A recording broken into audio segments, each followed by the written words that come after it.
Hello everyone, it's me, MidnightJester, here to tell you that we're going to do something a little bit different today. I was actually recently interviewed on the Solo Roleplayers Podcast, hosted by PJ Sack. It's a fantastic show. I've really enjoyed listening to it. He does both interviews of people in the solo RPG sphere, whether that's game designers, sometimes actual play people like myself, lots of different kinds of interviews, and in addition to that, also does some amount of just solo roleplay himself and doing some actual play of various different systems. It's a great show with some interesting discussions about kind of the various different angles that people come into the hobby, what they enjoy about roleplaying in general, and certainly solo roleplay specifically. I know I really enjoyed listening back through the discussion that we had, and I thought that maybe you might enjoy getting a peek behind the screen at, who is MidnightJester? This dude that you've given at least like 49 hours of your life to if you've gotten this far into the episodes. Who is this guy? How did this come to be? So this week, in lieu of an ordinary episode, we are going to listen to that interview, and if you like the show, which I sure hope you do, I've got a link to Solo Roleplayers Podcast down in the show notes. I hope you'll check it out. A lot of great stuff over there, and PJ's just a great guy, so we'll be back to the regular episodes next week, but here's the interview starting now.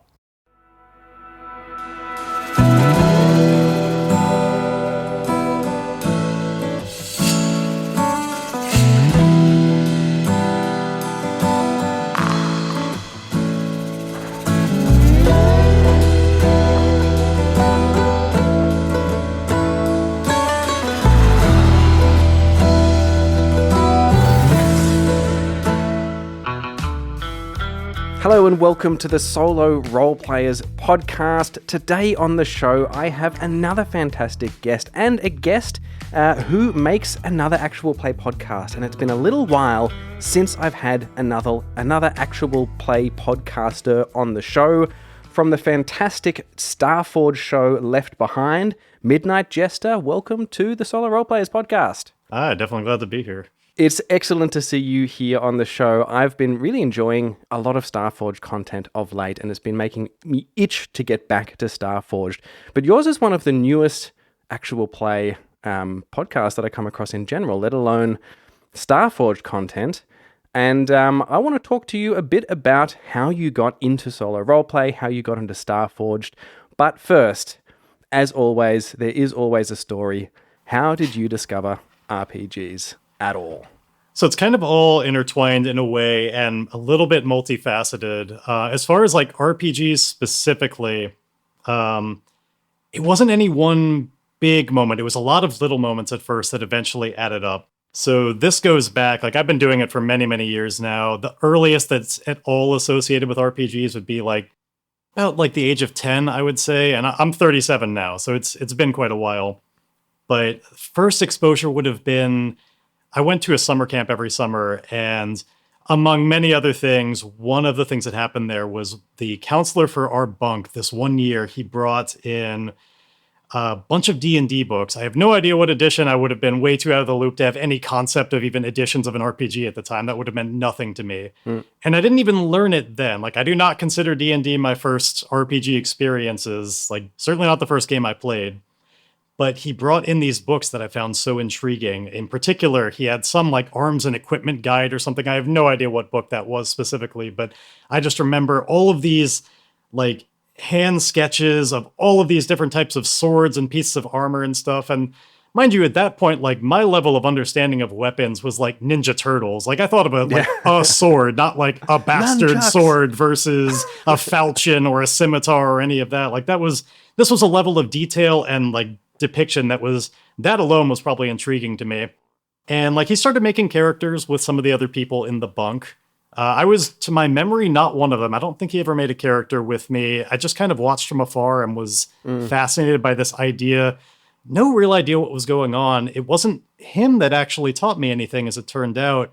One of the other friends I had in the bunk, also, some 10-year-old, he had been that like one step closer to D&D in the past, and like had what he thought of, like he thought he knew how it worked, kind of. And I remember doing this like just walk all around the campsite with him at one point, doing basically just free roleplay, like no system or anything, just improvising, more or less a choose your own adventure kind of thing. Like I would tell him what I wanted to do and he'd ask me follow-up questions and he would just determine what happened.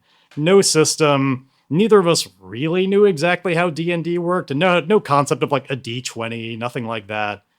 But just to stop you there for a sec, because that is something I hadn't actually thought of, but there is something so natural in that, in play, and especially in children, you know. And I watched my son, and he did get RPGs sort of, like he drowned in them a little bit, you know. Over the last few years, they've been in the house and part of my life and therefore part of his life. Out of curiosity, did he know about RPGs outside of you first, or like is his first exposure to RPGs through you?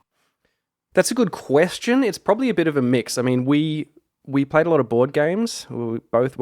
I come from board games more than RPGs, actually, from a few years ago. And I think it was about the same time he started being introduced by me. We didn't actually play stuff together necessarily, but he started listening to the show and then sort of asking about what's going on. And at the same time, his mates at school started playing DSA, if you're familiar with that. Das Schwarze Auge, yeah. Yeah. And they started sort of playing that and a little bit of D&D, and then he went and got the D&D books and did that exact same thing where I would go into his room and the page was open to all the sketches of the weapons, you know. The artwork is very intriguing at first. Like, if you don't know anything else about it, there's just the art draws you in. Yeah. And then from that point, before he learned how to play, we would be at restaurants and stuff with, you know, family, friends and whatever, and he'd be hanging outside away from the boring adults with his mate doing exactly what you are talking about, just saying, okay, so there's a big wall and there's spikes at the top, like, what are you going to do, you know? Yeah. I mean, that first exposure was so basic level, like neither of us knew what we were doing. It lasted maybe 30 to 45 minutes at most. I just remember at the time, up until that point, I had played a lot of video games, but no RPG video games. It was mostly like platformers and maybe a beat 'em up or something like that. So like my game vocabulary was very different. So when he asked me the very simple, like basest level of role-playing kind of question when I attacked a monster, and he was like, okay, where do you try and hit it? And I was like, what? Like I can decide that? That makes a difference? That was that first kind of big, like, oh, there's something here that I really liked the way that felt.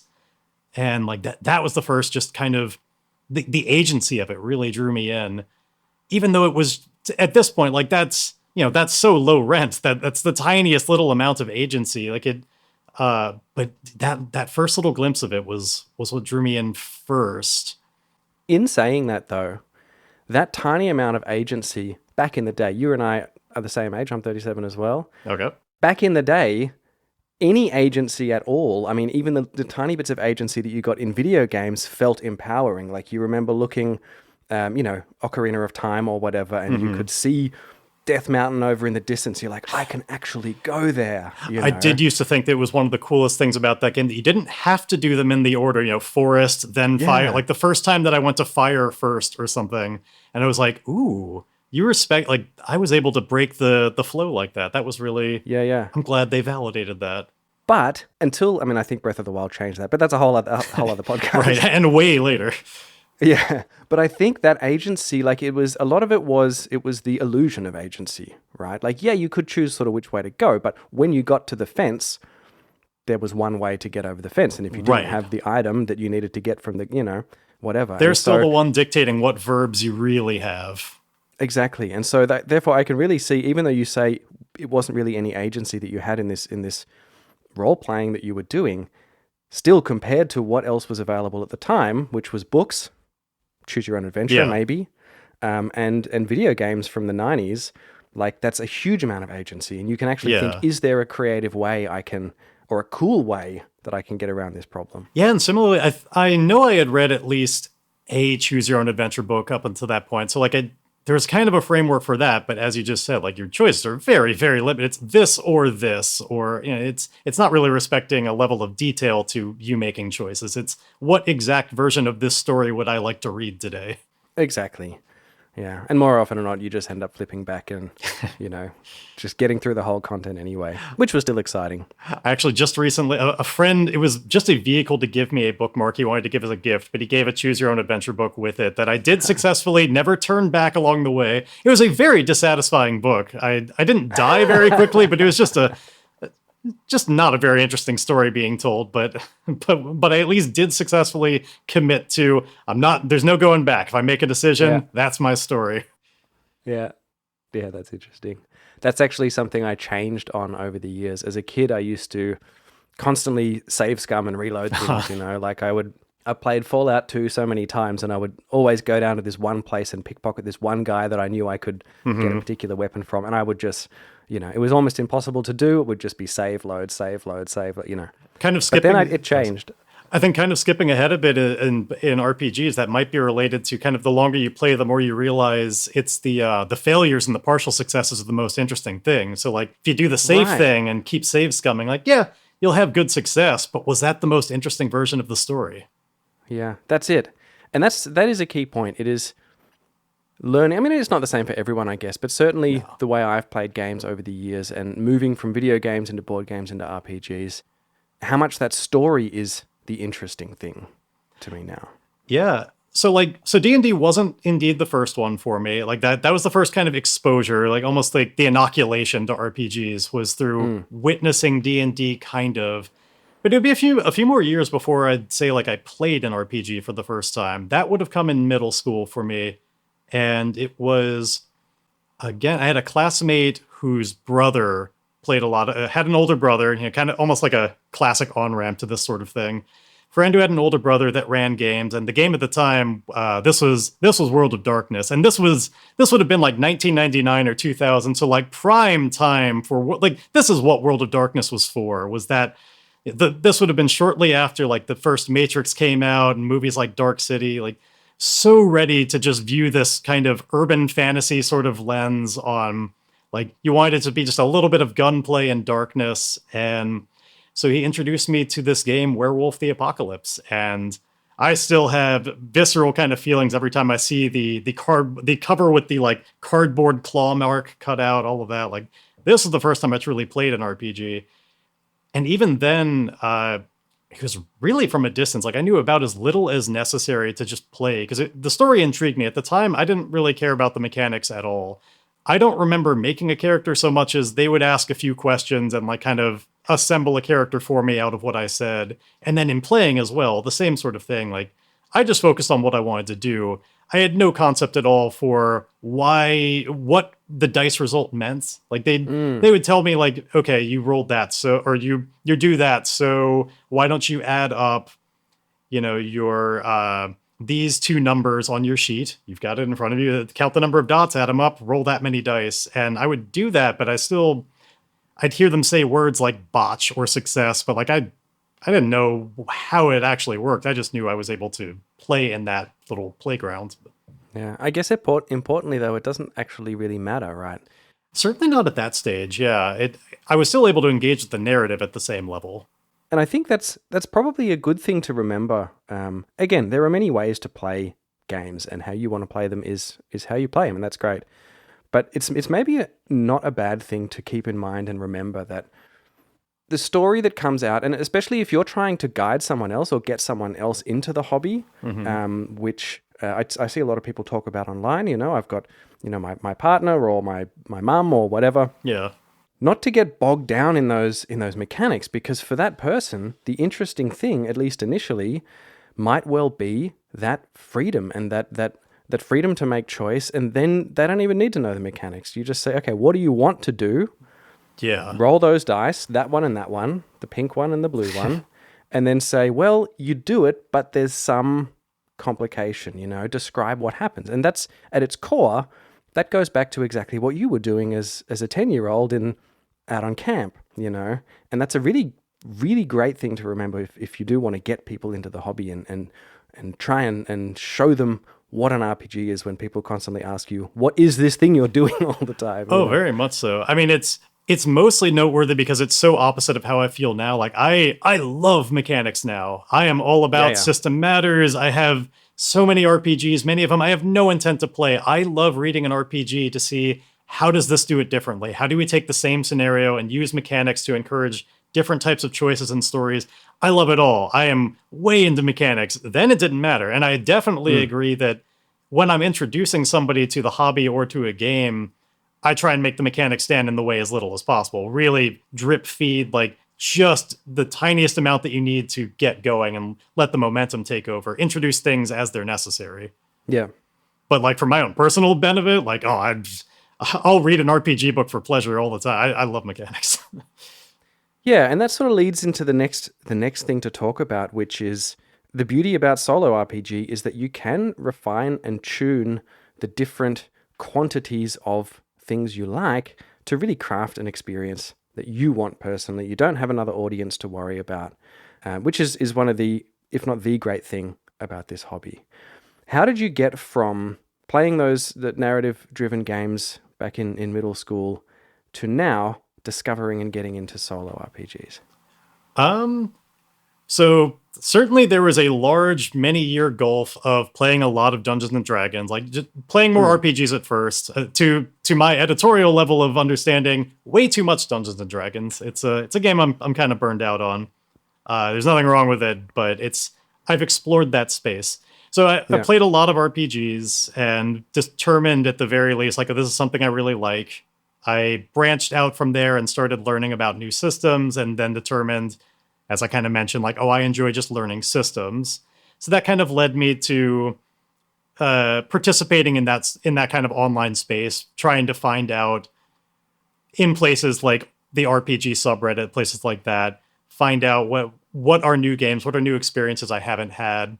And that was certainly something on one side of it. The other side of it was I spent a lot of time. It's been a little while, but I used to have an active live stream pretty frequently where I did cello requests, actually. It was a music live stream, had nothing to do with RPGs. But over time, as I spent more and more time streaming and getting into it, I started branching out and incorporating new things. I would do mostly cello and then like an after party of some video games or something. And eventually these two ideas kind of converged into, well, I had certainly been looking to incorporate RPGs into the stream, but scheduling-wise and everything, and just from a technical standpoint, it was way more of a hassle to incorporate other people into this. Possible, certainly, and I did an amount of it, but it complicated things a lot. And around that same time, I see this post on our RPG that introduced me to Ironsworn. And I don't think I actually read it the first time. I think I noted it and kind of moved on. But when I saw it again, I was like, you know what, this is intriguing to me. This idea of being able to play a game by myself, because at that point, I had no real awareness of the solo RPG scene at all. Of it, like, obviously, Ironsworn was not the first at all to tackle this, but all I really knew of from solo RPGing at that point was very, very rudimentary, like GM simulators, like, roll a d6. Is this a complete success, a partial success, like very simple stuff like that. I knew that existed, but anything more complicated was beyond me. So, but I load up Ironsworn, and first reaction to it is just that for a free game, which certainly the original Ironsworn was, and to my knowledge still is, I had a very different expectation of what I was getting. When I first opened it up, it was with a very like scrutinizing kind of like, let's see what this is. How good can it be for free? Yeah. And then I immediately see like, oh, this is like very professionally laid out, and that PDF that you get is very thoroughly indexed. Like, it went well above what I was my expectations for a product that was free. So that helped keep me in. I read through it, and at that point, like, I've certainly done an amount of Apocalypse World, other things that have kind of similar DNA to this sort of the types of moves that you make, and the idea of a complete success, partial success, or a failure. I'd played similar games, and so as I'm going through it, it's all connecting very well. Like, I understand how this works. And the idea that I could do this by myself was so intriguing that I think that very night for the first time, I was just like, I'm grabbing my dice. I got to do this right away. I got to see, like, does it play does it play the way I'm imagining it goes? Is it going to be smooth? Are there going to be hiccups? And spent a good 45 minutes to an hour just kind of improvising an idea, just pacing around in my kitchen, talking out loud to myself, finding like, no, it's going pretty smoothly. I think I could stream this. And yeah, so at first it was almost kind of just a solution to just content creation, which is, I hate that idea of like content, but Yeah. it's just kind of, this is another thing I could do for entertainment. And it is something I enjoy, and I really wound up leaning into it and liking it. We didn't go into it, but just for a bit of background, did you tend more toward the GM side or the player side in the end of your, not the end, but the middle part of your RPG career? A little bit of both in a sense. I love GMing. I don't get to do it as often as I would like to. A lot of people have the forever GM problem of like, I was just about to say. yeah, most people come at from the opposite point of view where like there's the one person who always has to GM. My friend group has consistently been everybody has a game they want to run. We all love GMing. We all have games we want to run. If you want to run something, you got to fight for it. And so I've done it. I've not run a lot of games that I would say ran to a full-on conclusion and didn't just peter out for scheduling issues or things like that, or one person or another determined it wasn't really the system for them. I've done a few. I've rather enjoyed it. I want to do more, but I've mostly been a player just out of necessity. Yeah, I guess that puts you in a really good standing then for the solo RPG experience though as well, where you do get that balance of both. You are still making decisions as a player, but you're doing the legwork, the creative legwork as a GM. Yeah, in a number of ways, I would say that my experience continuing with solo RPGs has largely been a bit of a like solution to the problem of being kind of dissatisfied with my group play. Like I don't consider myself specifically a solo RPG player, and I mostly still play with a group. But I rather enjoy solo RPGs, and one of the things that I like about them is my group is a group of people that they're wonderful friends. I love them a lot. We have some very diverging opinions on what we want out of a play session, though. And so, like, I like the hang, and I'm going to keep being there for the hang, but us playing RPGs is not my most fun version of playing RPGs. Even though, all things being equal, I still think I would prefer a group RPG where everybody's on the same page. I think is still generally more what I'm looking for than a solo RPG. But the solo RPG for me currently very much fills in the gap of, oh, this is giving me the game I actually want, that actually has the right pacing and narrative. And now. Yeah, exactly. It's right now. I don't need to schedule it with people. Yeah, that's another big thing. So you got into Ironsworn then, got into the free version. Just Ironsworn is free. Well, there is a paid supplement for it, which I did wind up getting as well. There's Ironsworn Delve, which is relatively cheap, but it is paid. And then I have that too. It's got some really great ideas in it. I don't use all of them all the time, but some pretty intriguing ones. And it does what the name sounds like, where it has some rules to help try and make it like a little bit more dungeon crawly, still in that very vague, like you're going to be doing most of the narrative legwork yourself kind of Ironsworn way, but it's got a few rules that help with that sort of thing. And at that point, I had spent so much time enjoying it. Like, even if I hated that book, I would have paid for it because I was looking to support him as a creator, having just enjoyed the core game so much. Sure. Yeah, Delve has come up recently in our Discord because I've been struggling with dungeons quite a bit of late, and trying to find what it is about a dungeon that I actually want. Like, what do I want out of a dungeon? Yeah. If it's not a board game, I mean, I've loved playing League of Dungeoneers, for example. I've not done that one, but yeah, big board game, lots of cardboard, but it very much blurs RPG lines. Like a lot of paperwork as well. Yeah. In a good way. In that kind of like D100 dungeon kind of way, or not quite to that level? Okay. Well, actually, I don't know. I haven't played D100. Neither have I. I know a tiny bit about it, but I know there's certainly that whole genre of kind of solo game of just like solo, like not so much the stories, just as like this is the dungeon that you randomly and procedurally generate, and kind of your resource attrition along the way, which intrigues me, but not so much that I've done it yet. Like I'm still mostly looking for an interesting story more than a puzzle to solve. Right. And that's sort of where I've been struggling, because I mean, I like the tactile mechanical thing. And League of Dungeoneers is a board game, right? So you have a deck of cards, it has a certain number of rooms, the objective room is one of them, and it gets the dungeon feel by having absolutely everything randomized. So what enemies are in the room, location of the enemies, all that sort of stuff, and everything is a D100 percentage check, you know?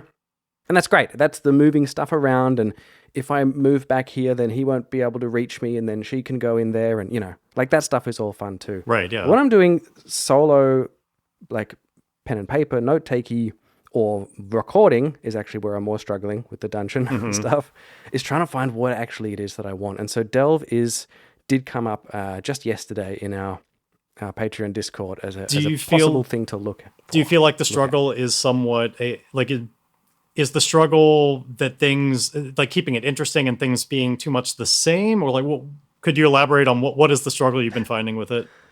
Yeah, PJ's dungeon therapy session. Look, I'm just as interested in getting to know about you as yeah. So I think that it's the combination of having maybe too much space to fill in details, but while also trying to do a procedural rote set of things, Like I have more and more recently in solo play, especially the stuff I've been doing off mic, which I've been enjoying a lot. The procedural stuff is really helpful, right? Because when you're sitting down by yourself and maybe you're taking lots of breaks, which is also nice when you're not recording, but to just go through and say, okay, do this and then that and then that. And it really helps with the feel bads. When you get stuck sometimes and it feels bad, that's what I'm trying to avoid and trying to tune the things that I'm doing and the way I'm doing it to avoid that sort of feeling. And so when it comes to the narrative, then you tend to get like, well, what is in this room? A trap. Yeah. Okay, so what kind of trap is it? A big trap. Okay, and then it's almost not sparking enough of those creative keywords or things that sparks the stories in your head or sparks the image of something in your head. It's sort of not enough to do that, and then the mechanics, because it doesn't have that extra narrative flavor, or I'm not picturing things, the mechanics then aren't as interesting because it can easily turn into I roll and miss, you roll and hit, I roll and hit, and it's just a attrition thing. Right, yeah. That sort of thing that you describe is actually why one of the things that I like, it's not exclusive to Ironsworn and Starforged, but that I use a lot from that is when you describe, rolling up something like a trap and a big trap. I think, for me anyway, part of the problem with that would be the table is almost a little too related. I can get a lot more mileage when I'm struggling to come up with concepts with the much more broad things like the action and theme from like something that's completely, just noun adjective or something like that. That is not, it's a little bit off the course. So you have to figure out the puzzle of like, okay, how do I relate that? And that kind of tension between it not already kind of slotting into place and like you needing to move it there. I find it helps bring up my imagination a little bit better than just like just trying to figure out, okay, what kind of trap is this? For me, would feel like basically the same kind of blank page. But if instead I roll up something like follow and fear, I'd be like, okay, well, what does that make me think of for a trap? Maybe this is a trap that has to do, it makes me think of like will-o-wisps in a classic sense, where like you follow them into the dark woods and it leads you into this troublesome area because you think it's good at first, but then by the time you look around, you realize you're now completely lost. And maybe it's a trap like that brings you into like, that's what I mean. Where it's just that little bit off course, that sparks way more ideas in me than if you just ask me like, what's a trap idea? Yeah. A blade in the wall, Right. Is that the sort of experience you pull from Delve when you were using Delve with Ironsworn? Not specifically. I don't, based on what you described, I don't know if Delve will necessarily be like the complete solution to what you're looking for.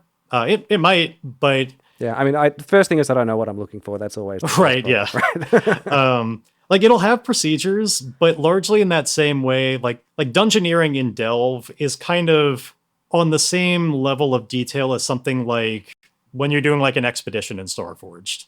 It's kind of like it'll have a little bit more to it. It'll have a little bit of, and a lot of Delve's ideas wound up in Starforged, which is part of that.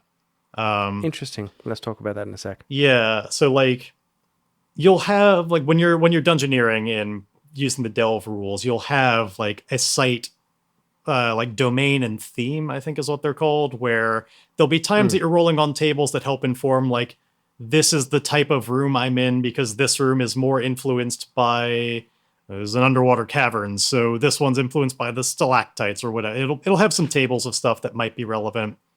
It's that kind of idea where those will influence your journey, but it's certainly not going to be like specific details like you have a trap here. At the closest that'll come to that is like there's a peril, and you can roll on this table to get some ideas on what that peril might be, or hey, here's an actual like specific beneficial thing.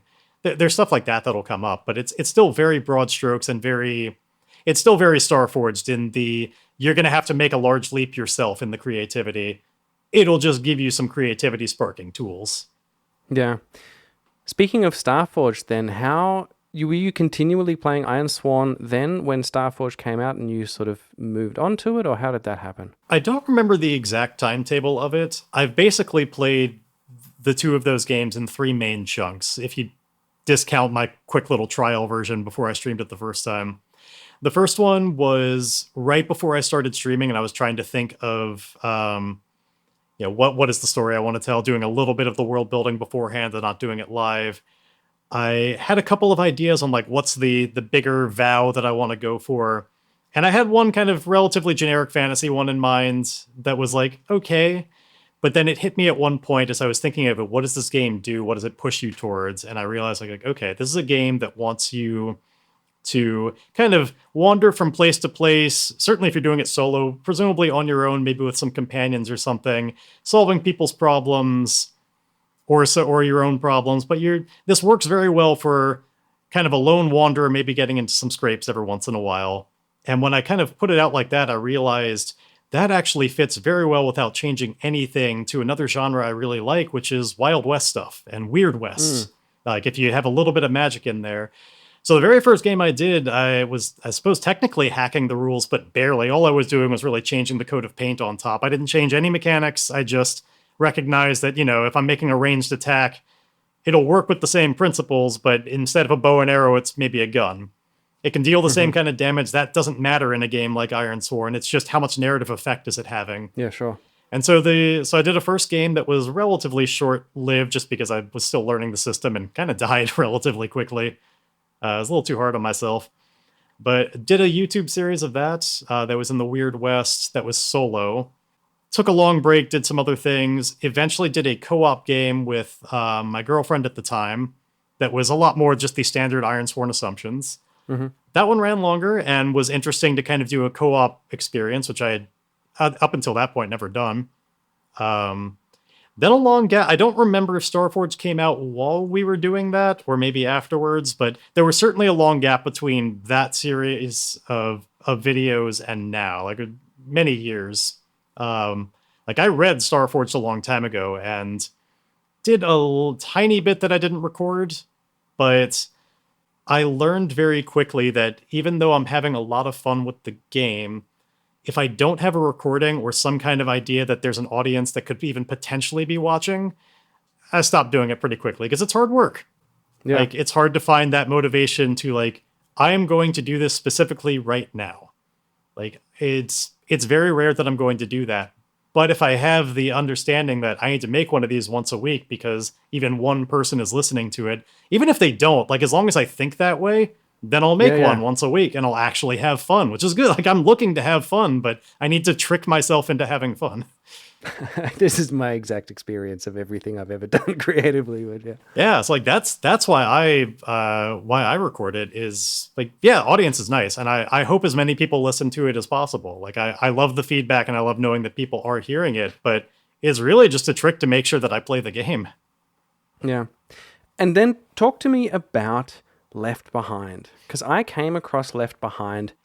Actually, it was the cover art that caught me on Reddit at some stage, and we started talking about the cover art because I just saw it and I loved it. I thought, oh, that looks awesome.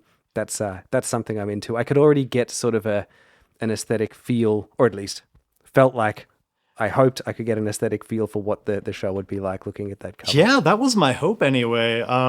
The cover art was certainly one of the last things I did. I had already recorded I think I had 4 episodes in the bag by that point before I launched. Cover art was just sort of a last, like right before I finally launched, I was kind of tidying up the details of, obviously this podcast should have an image, little stuff like that. And I knew that when I started playing Left Behind, that one of the big things that I wanted to explore a little bit differently is both of the games of Ironsworn I had done up until that point, they leaned a little bit into the kind of like gritty, like not full on grim dark kind of style or anything like that, but it definitely leaned towards like I really grind into the dirt. These are people that are almost in that OSR kind of way, like let's see this person fail and like really give them their punishment. And I wanted to not do that this time. I was thinking for sci-fi, since neither of those games were Starforge, this is the first time I was really doing that. I thought about sci-fi and I thought of how like colorful and like vibrant it can be. It made me think of like, I think my first touchstone was like Guardians of the Galaxy. That is like such a technicolor world, and it's filled with like, yeah, bad stuff happens, but it's defined by all these moments of awesome, of people really succeeding and doing these cool set piece sort of stunts. And so I started putting these ideas together into what I described in the podcast and in general as like, I want this to feel like what I feel like when I'm looking at a prog rock album cover, where it's just like, whoa, anything could be happening here. This could incorporate anything, and I want it to just be cool. Yes, there are moments of hardship in that game, but I'd like to see this person succeed and try things that are like, oh my God, how is it gonna pull that off? And the answer is because I'm in control of how bad it gets when it goes wrong. But like, I want to see this character doing cool things, not struggling to do regular things. Yeah. Yeah, but it's nice to have a really intentional approach to that then, you know, and especially you can have different approaches to different games as well, you know, both how much you're leaning into narrative, how much you're leaning into mechanics, all those kind of things. And there are enough games for us all forever already, even if another one wasn't ever released. Oh, absolutely. But what does it look like? So you started off doing YouTube streaming. Now, is Left Alone YouTube as well, or is it predominantly a podcast? I do have the Left Behind, no worries. I do have the episodes, like they show up on my YouTube page as the just, same as me. Yeah, it's just, you know, it doesn't have any video to it. It's just, here is the art while you listen to the episode. I had certainly some people could see me on YouTube, so I figured like the other series are on there, might as well have this one here. But I've definitely thought of it as a podcast first. Why did you want to go to a podcast from YouTube then? So this was the big change, really. The first two games that I did were live streamed on Twitch, completely unedited. I posted the end results on my YouTube page, but there was no editing whatsoever. It was very fly by the seat of my pants. Like, you got all of my awkward pauses, all of my thoughts. And this time there were a couple of reasons I didn't want to do that. The first was that I knew that I was not looking for live feedback, and so the live element wasn't really, it was kind of pointless. It's also that puts this gate in front of when people can participate, of they better discover you at the right time to be there. Most people are going to engage with it as a recording anyway. So I was like, I don't know that I want to do this live. I want to experiment with an edited version where I tighten it up a little bit more, try it in this form factor, but importantly, not tightly edited. Anybody who listens to the show will recognize I do still try and leave in as much as possible, like the thought process. I'll take out things that are annoying to listen to, like exceptionally long pauses or, breath noises, things like that, as best as possible. Which, speaking of, there was a former episode where somebody was talking about the just grueling nature of taking out breath noises and mouth noises and stuff. And you said at the time that you had some tricks on that I have been eager to. I want this. I want this secret lore, because yes, it is. That is so much time editing this. It's not editing for content much. It's just editing for quality is most of my time. Yeah, but that's, as far as I'm concerned, that is absolutely time well spent. Oh, yeah. And I certainly notice it when I listen to your show or when I listen to other shows I consider high quality. I do notice that work that goes into it. But I think it is important. And one of the reasons that I stuck with your show then, after just the art. Oh, that you did stick with. I thought you said that you are stuck with my show. Like, yeah, I've got you bound up now. I'm afraid you're stuck with Left Behind. No, is that you do, like, keeping that mix of the decision space in there, I think is so important, and that's something I've talked about it with multiple guests already on the show, and maybe it's I know it's not just me because we talk about it, but certainly is me, that I want to hear how the cookie crumbles. No, sausage is made. All that I want to stuff. hear How all that the stuff, foods and I- become food. all the foods become foods. I want to hear that stuff because if it's just narrative, that's cool, but then you're competing with lots of other narratives, right? And if it's just mechanics, that's cool if I want to get a feel for what a game is like, but then I don't need to continue to listen or watch something like that. Yeah, I mean, and so that's the real it's an reason. important balance that you strike. It's the real reason why I do it in the way I do, of like to the degree that I do and leave in as much as it is. It's really just I'm making a podcast that I want to listen to. Like I've listened to a lot of actual plays, not a lot, but every once in a while I do listen to some. Usually when I'm learning a new system and I'm intrigued enough, sometimes it informs whether or not I buy something. Is if I'm kind of on the fence, I'll try and listen to people playing it and be like, okay, does this game seem to be interesting in the ways I think it is, or does actually playing it kind of like, oh, this is just another one of these?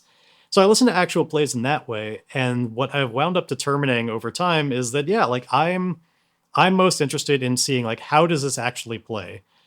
So when I made one, I decided that what was most important to me is to really facilitate that. Like I know that I'm not interested at all in like adding in sound effects or music or anything like that. I really am just trying to like, this is what playing it is like. Yeah. As best as possible. And like, obviously no shade on adding in sound effects or music. I know you've done that. It's not like distracting to me or anything like that. But for my own preferences, like what I'm most interested in is just almost pretending that I'm just there in the room, kind of. And so I was like, I don't need sound effects or music. It's just going to be me and all of my awkwardness, and moments of what I really enjoy most when I listen to it. I like listening to the moments of when I don't know something at first, like where there's a bit of a, like, I'm just kind of doing rote procedures.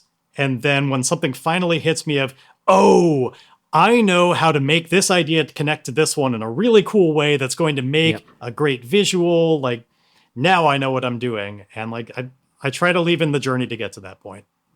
Yeah. And that's hearing or seeing that's when the magic happens, you know. And you can almost, when it's so raw and honest like that, because when you do a podcast like we do, like you do, where you are being honest about the struggles even often, and I don't know what a cool idea, what could be happening there, I don't know, and then it clicks like that, you feel that personal journey that the player is going through, and yeah, it's a lot of fun to listen to as an outsider, but I'm right there with you. I love listening to my stuff from way back that I've forgotten all about what happened and thought, oh, that's how, I know where the story went now. And I'm like, oh, this is where my group is.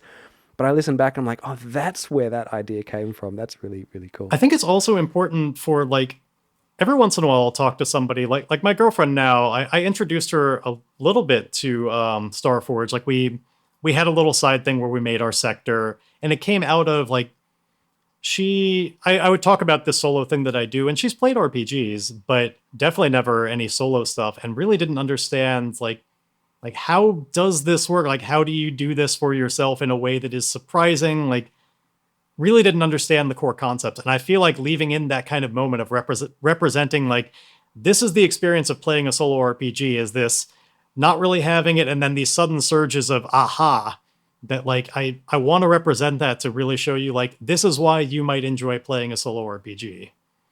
Because as you said, if you're just doing like nice, tightly done narrative, like you're competing with, like, I can watch a movie, I can watch a TV show, all sorts of things that are going to give you very satisfying narratives. Yeah, fantastic. MidnightJester, thank you so much for coming on the show today. I feel like I'm cutting it short now. There's so much more to talk about. On a little bit of a time crunch today, I have had some people ask me about being interested in doing extended interviews and additional interviews over on the Patreon stuff. So that might be something that we can talk about later. Yeah, certainly open to it. Tell people where they can find your fantastic Starforged actual play show Left Behind. Yeah, so it is indeed on it's on all your podcast platforms. It is Starforged Left Behind. You can also, if you're having trouble finding it, because I'll be the first to admit, this is not exactly a largely followed show. Like, if you're looking to support a small-time creator, this is the one for you. So if it's not coming up in your search feed, you can also go to leftbehind.transistor.fm. That'll have the links to all the places that you'll be looking for. And yeah, I truly appreciate, like, I'm at the level right now where every new viewer or listener is something that, like, I can see it in the data. So yeah, if it's very beneficial. I love feedback that I get from new listeners. I hope y'all will check it out. Before you go though, I did have one more thing I wanted to present. As I mentioned, I kind of got into this all by being a cello streamer, and I listen to your podcast all the time, and so I wanted to see if I could play your theme for you on a very different instrument. I'm stunned.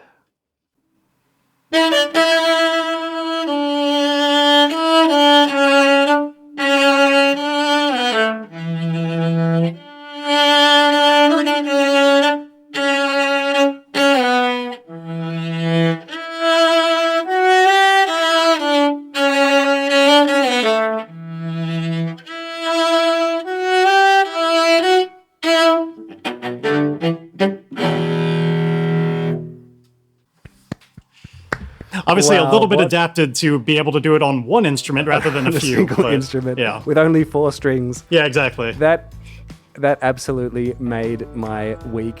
Thank you so much for that. That now belongs to me, that recording, Absolutely. And you will be hearing it in the show, I'm sure. MidnightJester, thank you so much for being on the podcast. Absolutely. It's such a pleasure to be here. I look forward to continuing to listen to the podcast in general, and certainly how this episode came together. Cheers. See you. Anyway, I hope you enjoyed that little bit of a diversion. Obviously, this part is not in the regular podcast episode. This is just his outro music, but I figured it would be weird to then go into my outro music. Once again, we will be back to regular episodes next week. And of course, please do go over to check out the rest of the episodes of Solo Roleplayers Podcast. No prompts this week. No time for them. Play me out music.